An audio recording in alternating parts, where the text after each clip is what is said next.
कलाहांडी जिला जूनागढ़ ब्लॉक अंतर्गत कलियाकुंडल ग्राम पंचायत अधीनस्थ केलिया ग्राम ठारे महा आडंबर सह माँ बाबूराय मंदिर रत्नमुद उत्सव अनुष्ठित हो जाइछि।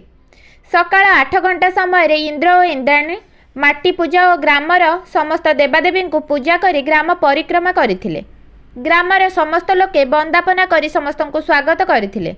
2024 रे मंदिर निर्माण कार्यक्रम आरंभ होइतिबा बेले शुक्रवार दिन रत्नमुद कार्यक्रम अनुष्ठित होइतिला। 2 घंटा समय गाँवर महिला और पुरुष समेत आखपाख गाँवर भक्त मानक सह धान पैसा सुना रूपा पितल देई रत्नमुद कार्यक्रम संध्या 5टारे समापन करिसंती। माँ बाबूराय मंदिर निर्माण रे मुख्य महाराणा भाବରେ जगन्नाथ महाराणा तांको पिता निराकार महाराणा और तांको सहयोगी माने कार्य करिसंती।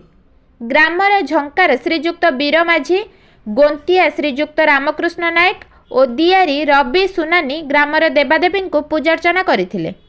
एही कार्यक्रम रे कमिटीर सभ्य श्रीजुक्त देवराज सुनामी बसंत कुमार नायक शल्य कुमार नायक हिमांशु रण सुशांत मसरा ज्योतिराम नायक रोहित नायक और ग्रामर समस्त सदस्य साहाय्य सहयोग करथिले।